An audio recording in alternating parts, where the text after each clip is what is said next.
If you as a physician don't know how to bring that conversation down to the level of the purchaser, you are doing yourself a disservice. And this is where the influencer marketing comes in, because it really is in their words. It's their understanding. They're using the same vernacular, the same language.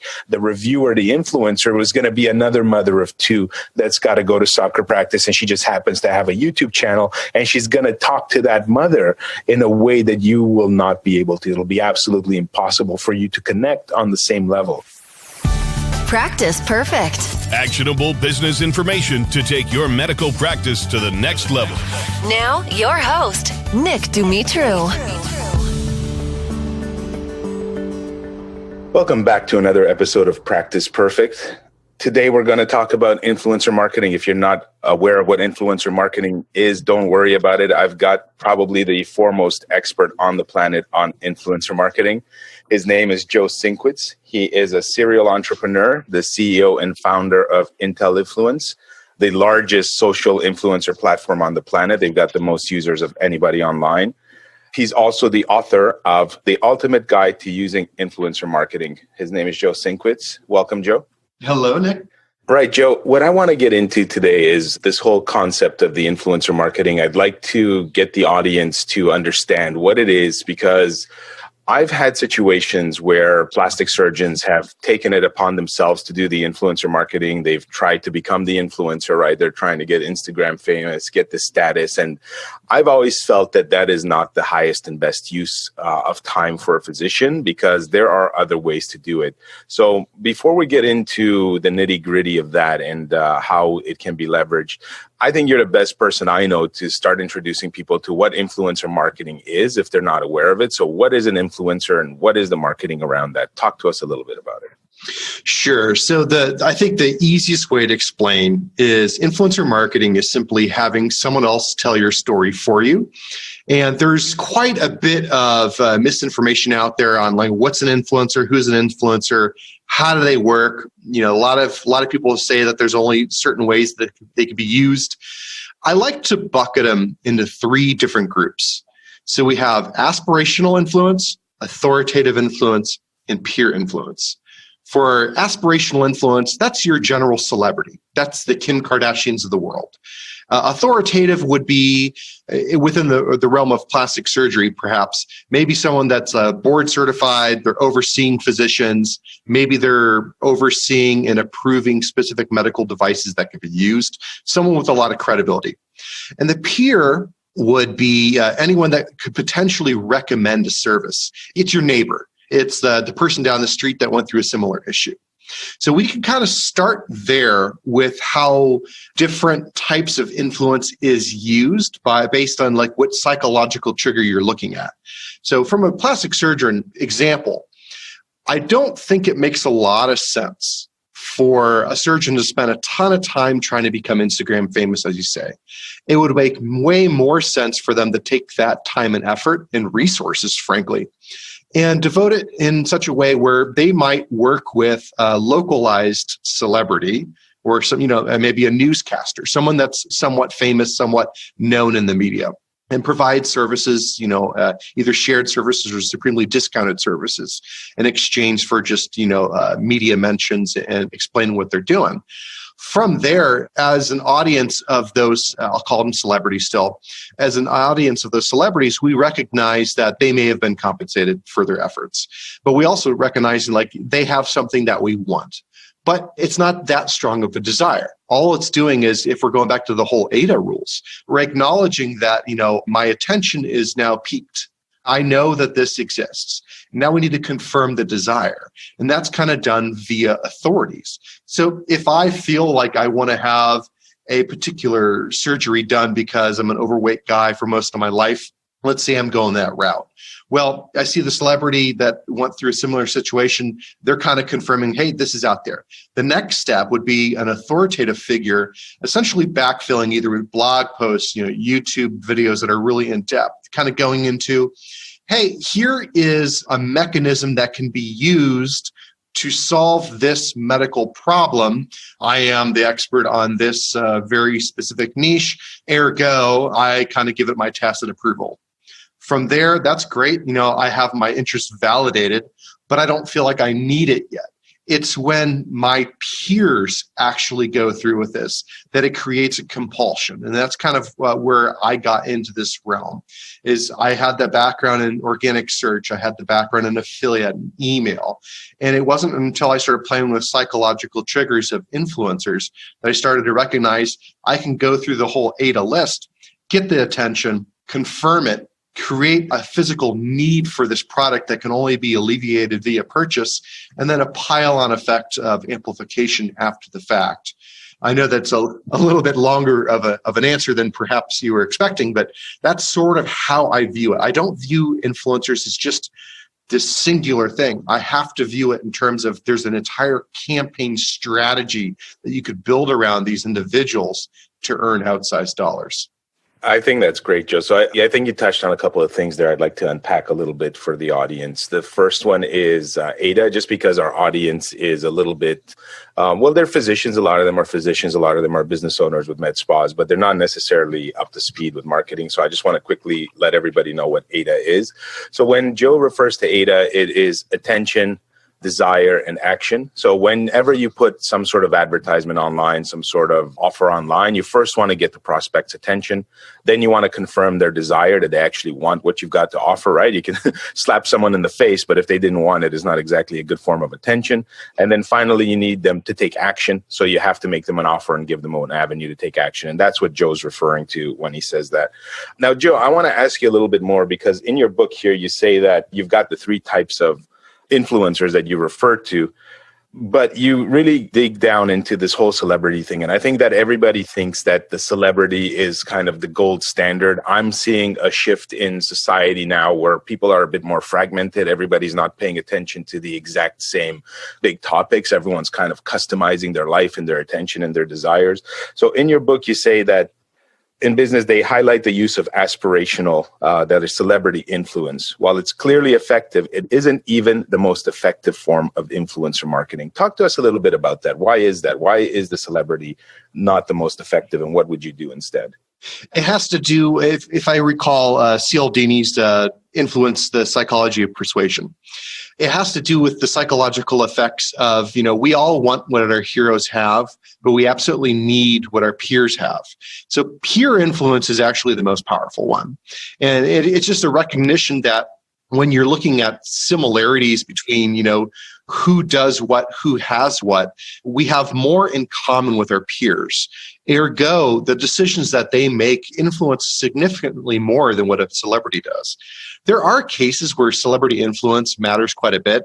Those tend to be more on mass market type items, a particular brand of cola, chips, or something along those lines. If it's something that almost everyone has appealed towards, then it makes sense for that audience. The reason I recognized a little earlier going like a localized celebrity is it's kind of cheating a little bit. With a localized celebrity, it's someone that you do have slightly more in common with.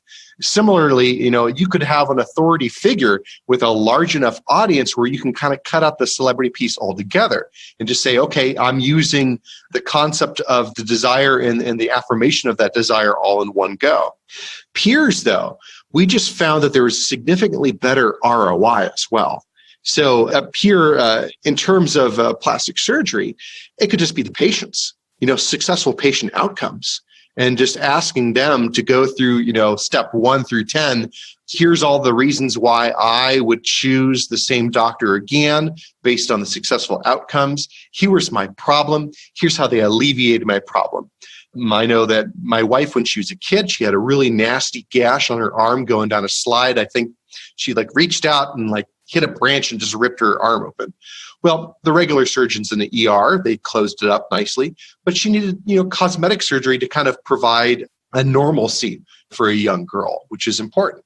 It's there's all these different use cases I could see from a pure perspective of, if this happened to your kid, wouldn't you want the same outcome of helping them, feel normal again? Because that's probably the biggest issue out there versus trying to maximize desire of one's physical traits. That's sort of where I go. You can go through the blog posts, the videos, the image shares, just the before and afters. Those work great. At that point, though, with peers too, it becomes a repetition. if your clients are all pretty happy with the outcome of their procedures and they're all sharing, it almost creates a little community into itself. And that really helps to solidify that this physician's great. I should be using him because all his patients love him. I think that's fantastic. And I'm glad your wife's okay now that happened when she was young. I can completely agree with what you're saying about the influencers and building up that little buzz in the community and really the tribe around that physician. It really helps to convert a lot better. Before we go a little bit further into this, you mentioned that you could think of some case studies and stuff. I always like to give the audience just some concrete ideas, some concrete examples. And I want everybody to really get excited about this and make sure that they don't make the same mistakes that I've seen. And I think we'll talk about that a little bit later. But how would you use influencers in just a concrete example, like in a campaign? Let's say that I'm a plastic surgeon and I am thinking of, I really don't have the time to become Instagram famous. I'd rather be performing surgeries because that's where I make my money. But at the same time, I really want to tap into this online world, the sense of influencers, getting other people to spread my message for me. Give me one or two sort of example campaigns that I might think to set up as a plastic surgeon. So the first one that comes to mind, Nick, is blogs, simply because it allows you to fully tell your story. What I would do here is it depends on the specific niche within plastic surgery. I'll just use the kids example because it's still kind of fresh in my mind here, where if I specialized in pediatric plastic surgery, what I would do is ask my clients if they have a blog to share their story about what they went through, the catharsis of, all of this pain and suffering that they have to watch in the eyes of their child, and how it was basically solved, because that's what it's all about. Like, I helped the kid get better, and just tell that story out. And of course, the link goes into the professional site, and you could use it as lead gen purposes, essentially. The way I think you make it work, though, is you provide some incentive. Maybe the incentive is non-monetary. Maybe it's just, you highlight those positive stories on the physician's portal to show, hey, here's all these people that trusted us and we did not betray that trust. A similar concept, of course, for providing long format stories is YouTube, because within YouTube, you could have the verbalization of what occurred, as well as show some still images of, here's the before, here's the after. Look how great it is. Look at this kid. He's running around. He's happy now. This is awesome. Thank you so much for making this a possibility. And then you could take those videos and you could embed them into a blog post as well. Instagram is another quickie, just to show, are you happy? Are you pleased with the outcome?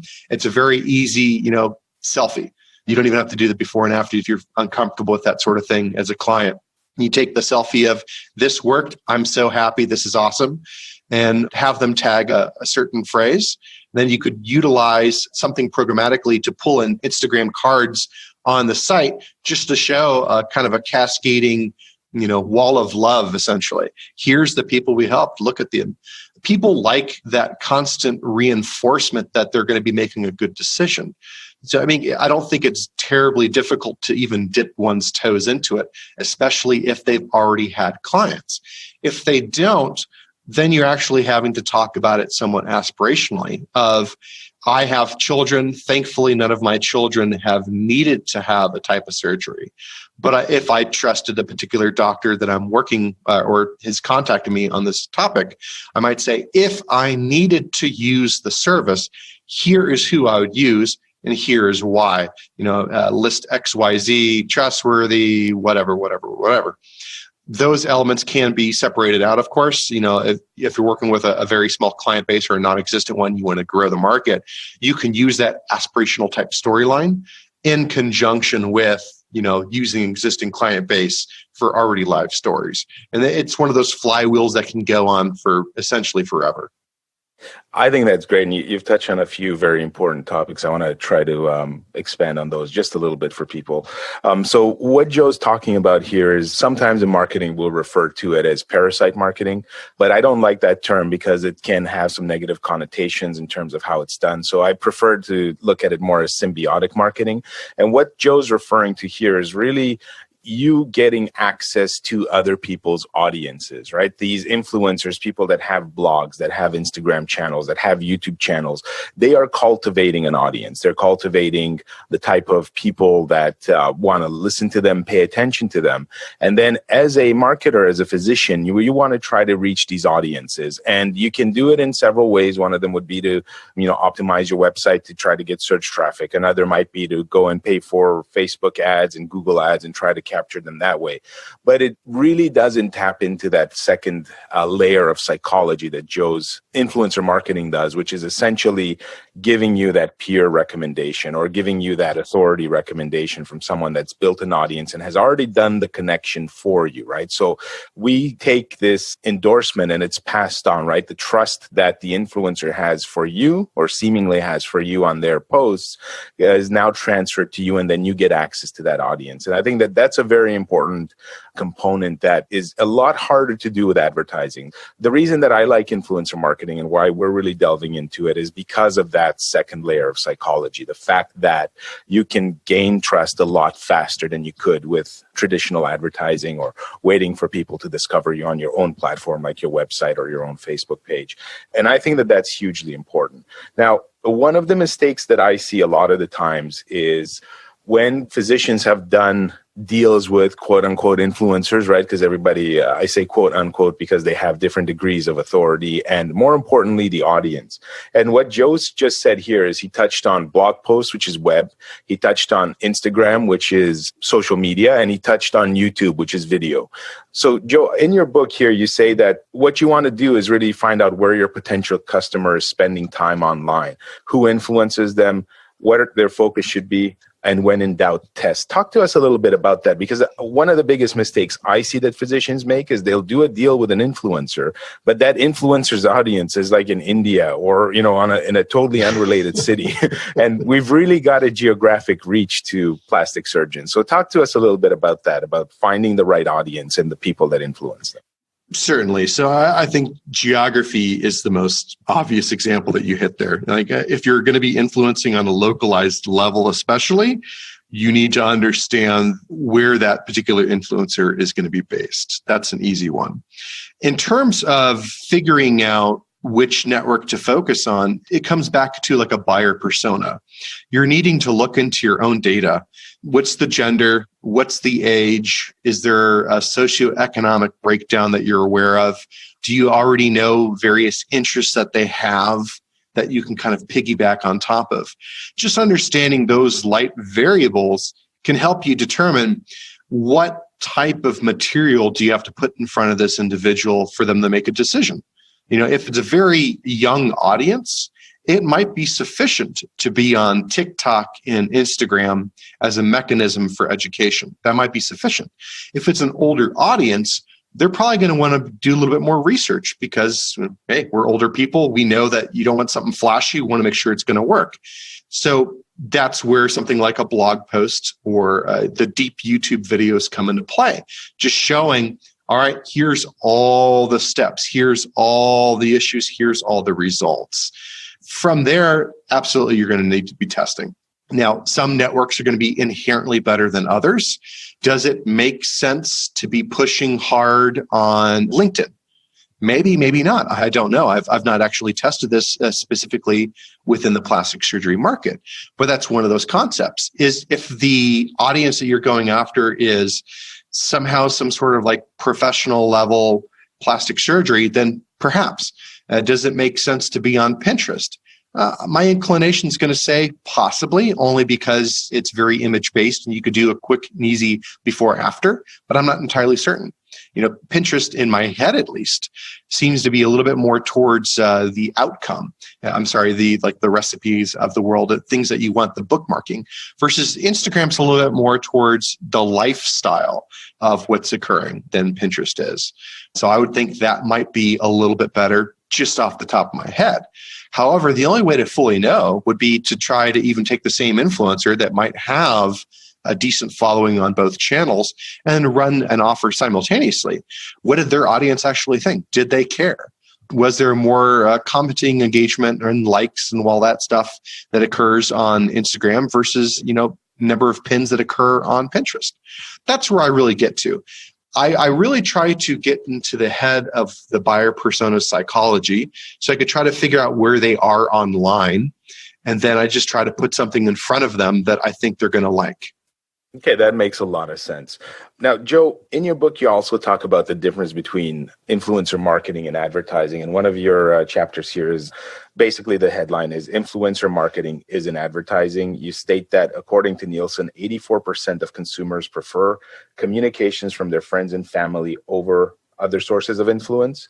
And then you really get into the concept of ad blocking and the fact that when it comes to advertising, consumers are really able to shape their view of the world. They're able to filter out things that they don't want to see and really kind of build these walls around them. And I think one of the reasons I'm very excited about influencer marketing is because it gets across all of those barriers. So talk to us a little bit about that. Like, how is influencer marketing different from advertising in your mind?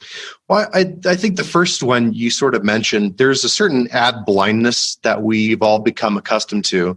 When we're searching on Google, I mean, most of us know where those ads are. Google plays games a little bit, but we could figure that out. As we're going through and we're reading various content on the web, we know when those auto pop-up videos are ads. We know to tune them out. We know to automatically mute them, whatever our stance might be. And if we're really sensitive against those type of ads, we might have employed an ad blocker, which will, essentially trim that out from our lives. However, if your neighbor is promoting the same product that you just muted in an ad, it's a lot harder to mute your neighbor. I mean, you're already giving them some of your attention. You've already invested in various relationships. So you actually care about what they have to say. That's where it really comes into play. Additionally, what I found interesting in our data as we got going is we didn't see any drop off in efficacy when it came to disclosure. Meaning, let's say that, Nick, you had a post about a plastic surgeon, but you did disclose, hey, I have been a client and I'm getting a referral fee if anyone signs up here. Well, that disclosure does not, take away from the likelihood of me clicking through. For whatever reason, I think it has to do with the reality that most individuals recognize that nothing in the world occurs for free. There's always some reason behind a post. But at the same time, by showing that, yes, this is sponsored, or yes, this was an ad, yes, I'm being compensated for my time and effort as I should be, it's not hurting. It's not hurting the overall response rate. People recognize almost everything on the web probably exists for a profit reason. But if you're willing to state, like, yes, this is why, this is what the reason was, but it doesn't, change that this is a quality product, they're more likely to take action. You can't really do that with traditional advertising. It's locked into a channel and just kind of forced down your throat. I think that segues quite nicely into the next part of the book I want to talk about, Joe, and that is the sort of mechanism of how to hire them and how to sort of pick and hire a social influencer. One of the things you recommend in the book is that you should be generous with the compensation. I'd like to touch on that a little bit, just because I think from what I've seen with physicians, the only experience they typically have is either with a PR firm or they get approached. So we see that a lot as well. Like, we'll get an influencer that approaches a physician and makes a pitch, and then they end up spending a pile of money and getting very little results back in terms of, like you said, the efficacy of it. And that's only because this was not an influencer that had an appropriate audience. I think like what you touched upon with the audience selection, that's the first category. But also I find that the physicians just don't know how to value the exposure. They don't know how to do this deal. So can you talk to us a little bit about the type of compensation that's available, what sort of deals you see happening, what's worked best, and just sort of bring people along into how to start thinking about a value exchange in terms of hiring somebody? Oh boy. Well, it's fairly complicated. You're correct where you have to make sure that you've identified the right people first. That's first and foremost. That's the only thing that really matters. When it comes to the compensation, all I'm really talking about is to not lowball. If you found individuals that correctly identify either your target audience or have the ability to be in front of your target audience, pay them. In terms of the actual compensation, I've seen it vary significantly based on the product and service. What I notice doesn't work too well is when it's just a pure commission basis, where, especially if it's a professional influencer, this is something that they do for their livelihood. When you reach out to such an individual and say, hey, go do all this work and I'll give you 8% of sales, they don't have necessarily that guarantee that everything is going to turn out okay. In the back of their head, the web is unfortunately a little bit unsavory at times, where there's no control over fraud. They want to make sure they get paid. What tends to work best, even if you want to be primarily commission-based, is some upfront payment or just a guarantee payment, like here's the minimum you're going to get, and here is how high that ceiling could go based on actions and activities. Within the plastic surgery market, maybe there's also some aftercare products. For that case, you might be able to provide the product as the sole compensation if the people that you're giving the product to are those that actually need and want that type of product. If you're just doing it kind of like an Amazon-style campaign, just blasting out to anyone that has a profile, that's not going to work out nearly as well. But if you've identified the right people and you're giving them products that they actually want to use and will see the value of, then product as a compensation is fine. It's when you start combining them that you usually get the best bet. My favorite campaigns that I see will involve some sort of product, a guaranteed minimum of cash, and then a sweetener. That sweetener is, hey, if you keep promoting this over time, here's your commissional percentage that you might receive, because then it invests that influencer that much more.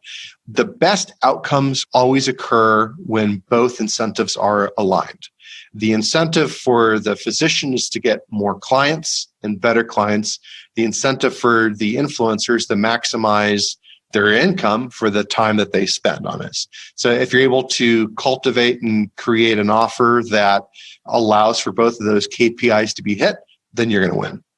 I think that's fantastic. With plastic surgery, there's in some states, in some parts of the world, there's some issues with offering percentages. So I like the idea of giving out these sweeteners, these bonus products.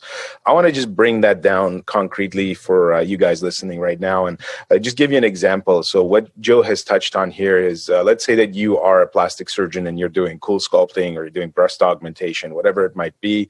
You offer that influencer, for example, you could do the surgery comped and you could also pay a little bit for promotion, or you could just do a straight surgical exchange where you do the breast augmentation. If you've got cool sculpting, you could offer this cool sculpting for free. Let them have a session or two, let them get some results. Let's say you do the abdomen. You let them get the results, you do the full course of treatment, but in exchange for them continuing to promote you, you could do, for example, a maintenance treatment, or you could do a secondary area of the body. Maybe she wants the flanks or the arms or the chin or whatever it might be. And you could really do an ongoing deal like that. The great part about this exchange, the barter style system, is that you are getting basically full tilt for advertising. So if that person wanted to charge you, let's say $10,000 to promote you on their channels, right? It might cost you $2,000 or $3,000 in services, right? So if you're cool sculpting, you've got some consumables, or maybe you've got a laser machine even better and you've got no consumables, you could purchase that $10,000 in advertising for next to no payment. Right? Because then it's just essentially your staff's time to administer the treatment. Maybe you're paying them $40, $50 an hour. The treatment takes an hour. It costs you $50, $60, $100 if you're more generous. And then the consumable, if it's laser, you may not have some. If it's cool sculpting, you've got your credits you've got to pay for. So then again, you're paying a few $100s there. And then you've got yourself essentially a full advertising promotion deal for the cost of your consumables and your internal costs, which is a fraction of what it would cost you to purchase that outright. Now, what Joe's also suggesting is that you give the person some money because you want them to be pushing this as hard as possible, right? So you want to also make it worth their time to come in, because some people, this is their livelihood, this is their living. And as much as they might love the cool sculpting, they can't really take the cool sculpting and pay for their rent, right? Like the landlord's just not going to accept that. So you also want to try to compensate them a bit financially as well, keeping that into account, because then the motivation level goes off the chart. So that's just one example of what you could do. Now, Joe, in your book, the next point you touch on after being generous and this compensation, and thank you very much for unpacking that for everybody and really giving that the different options, because I think physicians generally are just used to paying money, right? Like they're just used to paying out cash and they don't necessarily think about these alternative ways of doing deals. So I think that that's fantastic. Now, I want to touch on the other side of that value exchange. Now, this influencer has gotten something. She's gotten something for free. She's gotten some ongoing care. Like you said, aftercare products. She may have been given creams and products to use, and she's doing the promotion. But one of the things that you mentioned is really this concept of leveraging that content and reusing it. And I think that that's something where the doctors, they kind of look at the one-off deal and they got promoted, but then they don't think of how to reuse and repurpose that content. So can you talk to us a little bit about that? What have you seen? How is content being reused? How is that value being leveraged by the person purchasing the influence? Certainly, Nick. So I think that the easiest way to start is to think about the long format video again. So you already know that it's a video that exists on YouTube. Well, what else comes with that? You could take that long video and create short snippets of video that you might be able to put on Facebook for Facebook Live. You could take them and throw them into Instagram stories for short format videos. You could take still imagery of that and put it into Instagram, into Pinterest. You could take the transcription and turn it into a blog post on your site, and then take that video that exists on YouTube, embed it within the blog post so that people coming to the blog are incrementally driving up the video views as well. There's just this way of taking content and slicing and dicing into multiple ways. If it was a really great piece of work, you could take it and use that content in your ads. If it worked really great on Facebook organic, might as well, promote that as a post.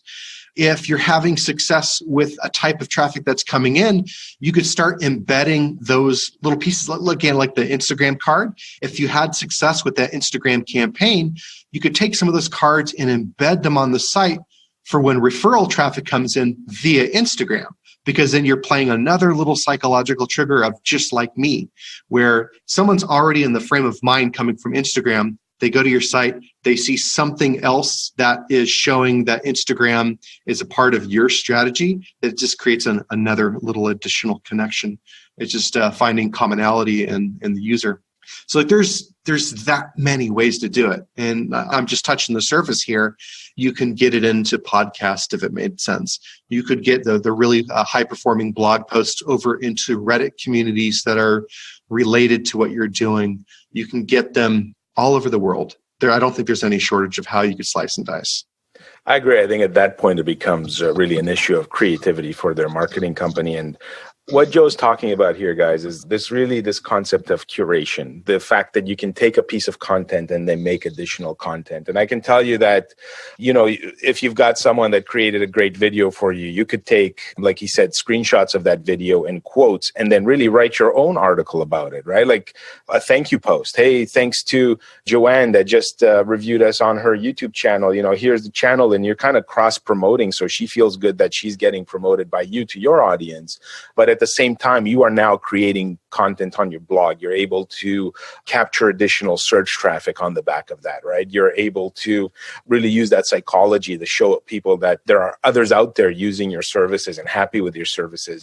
Joe touched very briefly on advertising. I can tell you that in some fields that we've worked in, these kind of review posts, the testimonial posts, these kinds of things that are natural looking videos where someone's just holding up an iPhone have done extremely well with advertising, to the point where they, in some cases, have beat our other ads. They were just been able to beat every control with these kinds of personable things. Because when you hit the right audience, right, like the right avatar, the person that looks like the person that's going to buy from you, when you've got someone that's very similar to your target market, they tend to do very well, because when someone's looking at your before and after photo gallery, they're really looking not necessarily at the quality of your work as much as trying to find a body shape, breast, tummy, whatever it is that they're looking at, that's similar to their situation.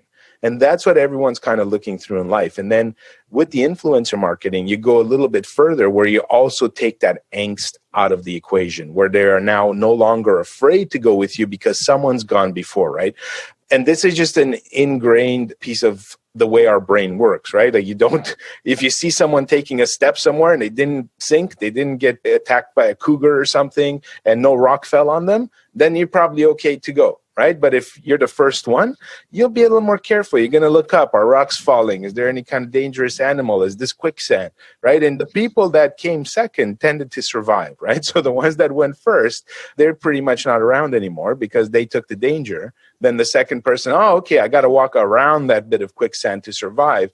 They're the survivors, and that's what we are. We are descendants of those survivors. And what social media influencers do, and what this sort of body of influential content that you can get and build up on your website does, is it gives people that assurance that they're not first, and it satisfies that fear that they have in taking a chance with you. So I want you to start thinking creatively about what you're doing, whether it's on Joe's platform or somewhere else. If you've got any kind of influencer content or random testimonials, how are you repurposing that? How are you leveraging that? I think Joe's touched on just a little bit of what can be done here, and he's given some great examples.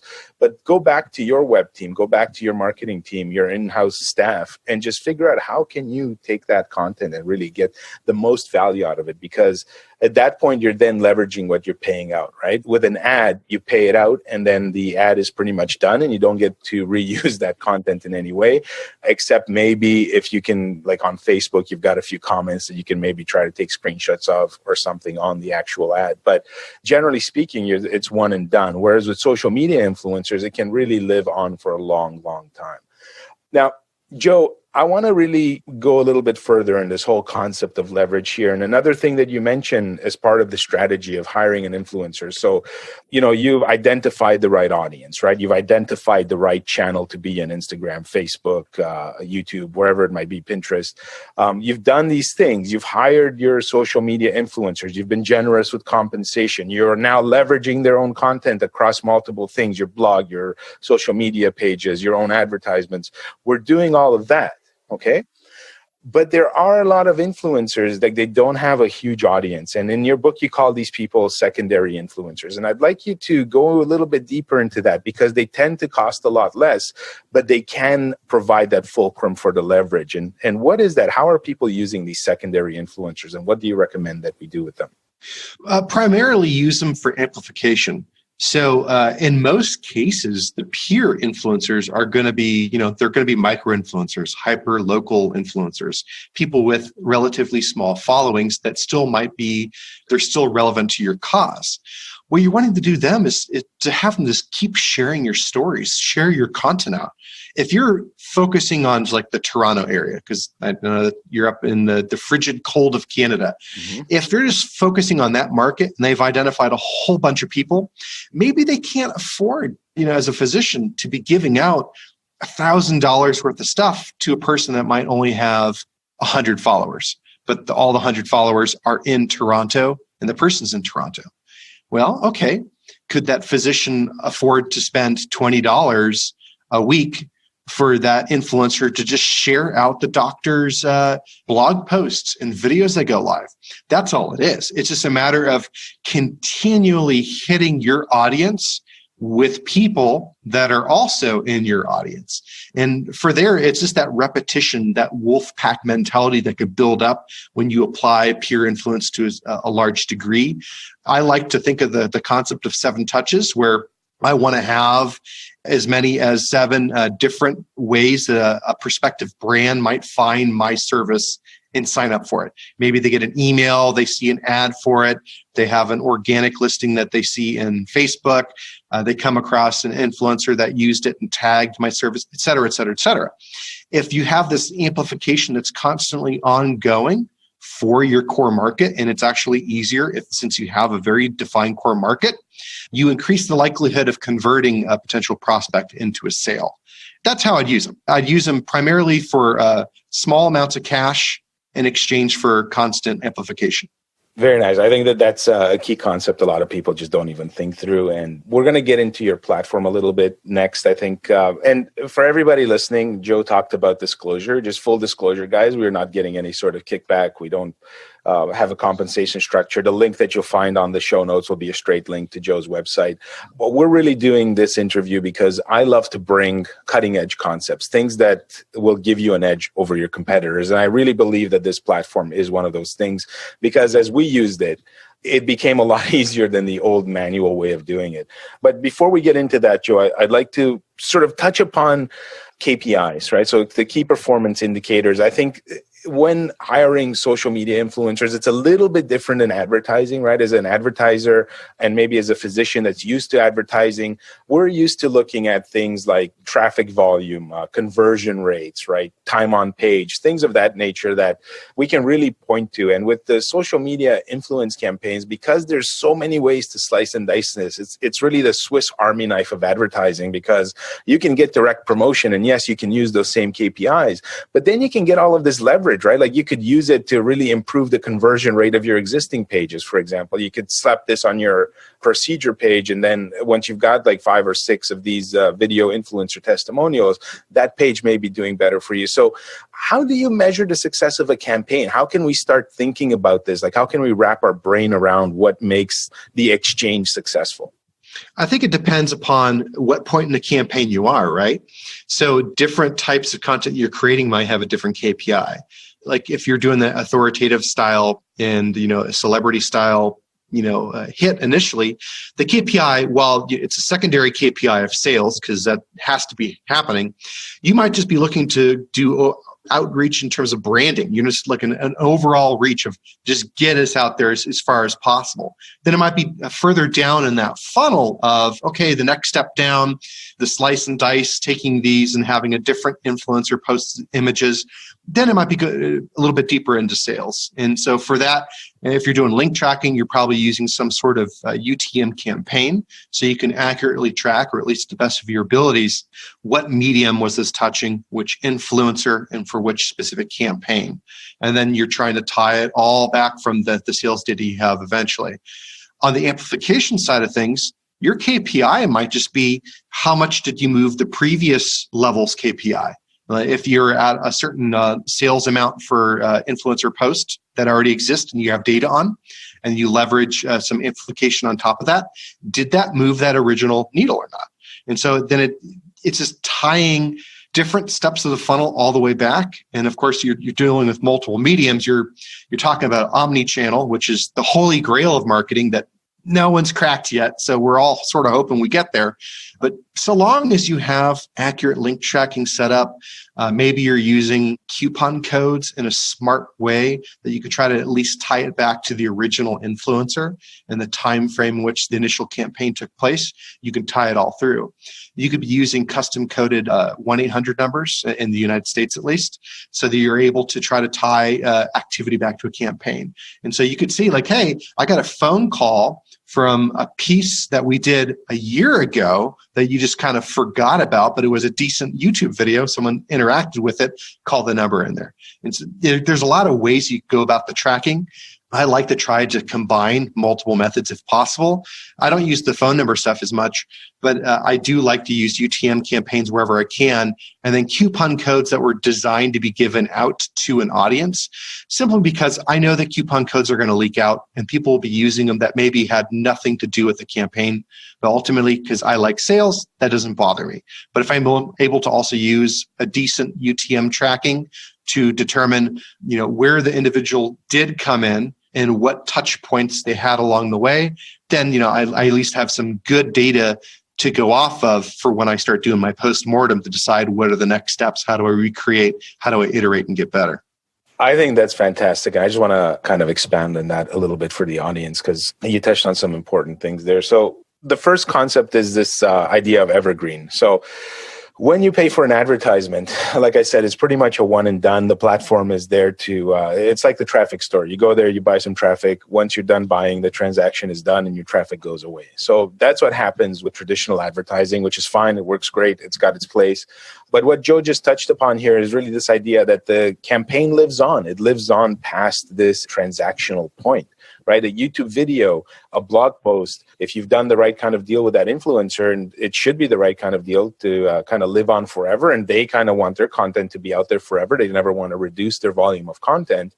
what happens is that promotion, that deal that you just did, really lives on for years. And plastic surgeons really need to take this look into the future and take the long-term perspective on their practice, because it's not something that you're doing overnight, right? Like you went to med school, you got into this, now you're a physician, you're going to be in this practice for 30, 40 years, possibly, maybe longer. I've seen some guys that are well into their 70s that are still operating.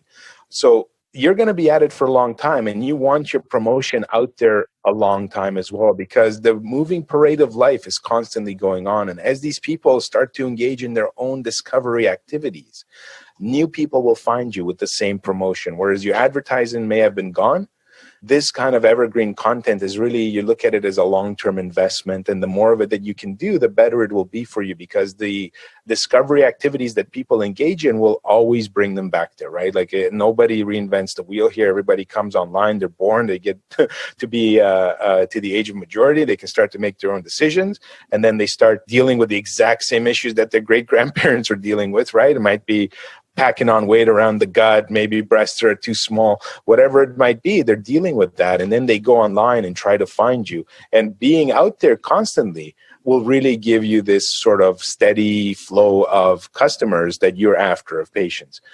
Now, the other thing that Joe touched on was really the idea of tracking. You want to make sure that you know where things are coming from. And he said UTM, that's a term that you can use in your analytics to kind of go in and capture things from links, but also the tracking phone numbers. And they're not just like the toll-free yes in North America, Canada, US, but even if you're like, we've got clients in Sweden, clients in Australia, they have phones, and there are services out there that will give you a phone number that you can use for tracking. So again, that's very important for you to keep in mind.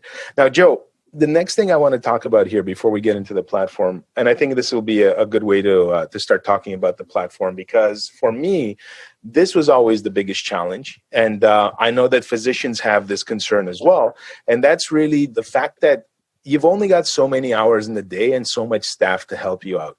And I'm always looking for ways for doctors to try to leverage their time, to try to make things easier for their staff, for people working in their practice. And for me, one of the biggest benefits of Intellifluence was the fact that it saved us time. It finally, for the first time ever, because we've been doing this for years, it gave us a way to really manage these, like I look at it like herding cats. A lot of these social media influencers, some of them are not that paying attention, right? Because some of them have delusions of grandeur. Some of them are just distracted. And your platform really gave us that ability to zero in on this and leverage the platform to give people back their time. So one of the concerns I know that they're going to have is, how much time does it take? Like, how much effort and time is it going to take? The money they can come up with, but what about this idea of time? Like, how is it to manage these kinds of campaigns? It could be actually pretty time intensive. I mean, there's no getting around that. Whenever you're designing any sort of marketing campaign, there's shortcuts you could try to take. If you already know some of the information in regards to the geography, the categories of interest, the type of activities that the people are already into, you can jump right in. Now, I mean, our platform, obviously, I love it. I'm the CEO of Intellifluence, so I'm going to pimp my product as much as possible. There's a lot of platforms out there. And the reason they exist is because they're trying to cultivate a group of people and kind of section them off and apply filters that you could search on. And so you're able to directly interact and get started right away. I think you can, spend a couple hours and create a campaign and kind of let it run. Now, that's just on like a single type of content, though. I think you should always devote at least a few hours afterwards to try to think through, all right, I'm pleased with how the first step of the campaign took place. I'm pleased with this. How do I make this even better? How do I make it better? What's the next step? Do I go back to the same medium and get more people? Do I take this medium and use it elsewhere? So that's where it gets complicated. Obviously, we offer managed services just because it is a complicated manner. Like most agencies, our clients, they'll just come to us and say, you do this, here's what we're trying to accomplish, here's what our clients are willing to do, we'll deal with the client and we'll deal with you. That works great. As an individual physician, you might run into roadblocks. So I'd say you're probably going to want to maybe test something simple out on your own, so you have a good understanding, and then work with an agency you trust to try to run a really complicated campaign to maximize your sales. Okay, I think, well, I didn't even know you guys doing managed services now, so that's pretty cool. So Joe, tell us a little bit about Intellifluence. I'd like to give you the opportunity to talk about the platform, talk about the company, and just give everyone a little bit of insight of what they should be doing on there and how it helps. Sure thing. So Intellifluence is currently the largest warm contact influencer network. What that means is that every influencer that we have in our system physically signed up to work there. We did this because we ran into a problem years and years ago. We are digital marketers. I've been in digital marketing for over 20 years, ran into situations where I might receive a cold email database of people that might work. But I spent a lot of time going back and forth trying to assess if the individual even does this work. Do they know they're in this list? I had a lot of angry replies. So I wanted to create something that a brand could join and they immediately already know, yes, that person wants to do reviews. Yes, this person, they self-categorized who they are, what they do, what they're interested in, as well as what they believe their minimum compensation should be. So it takes a lot of guesswork out of trying to navigate the wily world of influencers. You could absolutely do this manually. We just try to take as many of those manual steps as possible and make them irrelevant. So an interested brand could just get off to the races and save as much time as possible. It is a SaaS platform, meaning that everything is doable by yourself. And usually what happens is at a sufficient level, larger companies or agencies, as I refer to, will determine, okay, this works well for us. Now we just need someone to manage it full time, and then we take over for them if they want to. Fantastic. I'm going to put links to all that in the show notes for everybody, and I'm going to ask you one more question. But before we do that, what I wanted to ask you is this: is there anything that I failed to ask you about Intellifluence or influencer marketing that you feel people should know that's very important for them to keep in mind? I think the one thing that maybe we didn't touch upon is it just another fad? And the answer is no. I had a lot of experience in SEO. And at one point in time in SEO, a group tried to splinter off and determine that inbound marketing was the only way, and SEO was dead. Clearly was not the case, but inbound marketing had its role. Again, it happened with content marketing. Content marketing is the only way. Inbound and SEO are dead. That wasn't true either. And now we see the same thing happening again with influencer marketing, where it has a very strong role, but it doesn't negate the other channels. I think this has significant staying power. I think it's going to be regulated at some point in time, heavier than it currently is. But because it works well, even when it's disclosed, I think it's a tactic and a concept you could utilize probably for the rest of your career. I couldn't agree more with that. And I like the examples that you gave there where people they're always crying about the next big thing and this is going to be the only thing. And I've always looked at the patient psychology when people make a decision to go with a physician.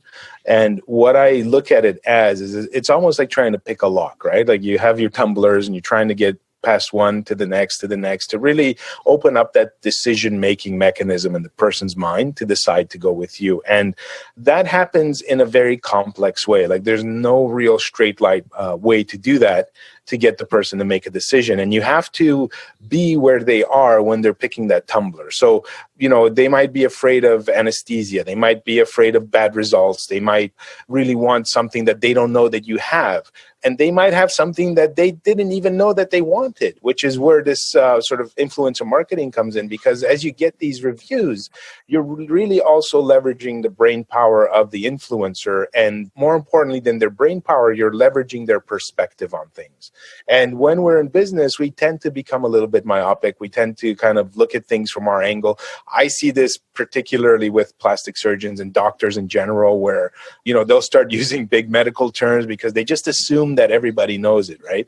And I mean, everybody in every industry is guilty of that, because as you become hyper familiar with something and an expert in that field, you start to shortcut the language. You stop enjoying talking to beginners and you start enjoying talking to experts and peers, because it just makes the conversation faster. You get to shortcut it. But when someone's making a decision to buy your product or service, they are beginners because they're not in the industry, right? Like a mother of two that is, taking the kids to soccer practice and worrying about, bake sales and whatever, doesn't really care about subcutaneous versus visceral fat. She doesn't know what those two things mean. And if you as a physician don't know how to bring that conversation down to the level of the purchaser, you are doing yourself a disservice. And this is where the influencer marketing comes in, because it really is in their words. It's their understanding. They're using the same vernacular, the same language. The reviewer, the influencer, was going to be another mother of two that's got to go to soccer practice, and she just happens to have a YouTube channel,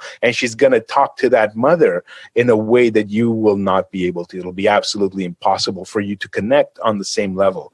And if you're able to pick that lock successfully, right, then the doors open for you, and you get the success that you are trying to get at in the first place. And I think that that's where this social media influence really has a big, big role to play in the entire picture of marketing. Joe, how can people get in touch with you if people want to ask you questions, learn more about you, or the platform or your book? Where can they do all of that? Sure. So Intellifluence.com has links to just about everything. If they want to reach out to me personally, I answer all my own emails. It's joe@Intellifluence.com. And they can usually find me on Twitter. It's CYGNUSSEO. Awesome. And I'm going to put all of those links in the show notes. If you guys need those, you can go to thinkbasis.com, or if you're listening to this on iTunes or Google, you should be able to just open up the description. It's going to be a long description. This will be closer to the bottom just because we do the full transcript. But if you scroll down there, you should have the full links to get in touch with Joe, and I'll make sure I grab all that data and have it in there for you guys. Joe, I want to thank you very much for your time. This was very informative. I think this is a type of marketing that is rarely, if ever, discussed in the plastic surgery. Nobody really knows about it. Like I said, when doctors dip their toes into this field, they really are doing it the wrong way. So I'm very happy that you're able to shed some light and some expertise. And I want to thank you for being here. Happy to do it, Nick. Thanks for listening to Practice Perfect. I hope this episode's given you a lot to think about. I hope you've got actionable ideas that you can take back to your practice and go back and make changes, make improvements, and take it to the next level. If you want show notes and additional help and advice and articles on how to grow your practice, visit us at thinkbasis.com, where we hold the podcast. That's thinkbasis.com. Or just Google the Practice Perfect podcast, and you should be able to find our podcasting page. Have a great day. Have a wonderful week. And I wish you all the best with your practice. Go out there, make a change, and make it happen.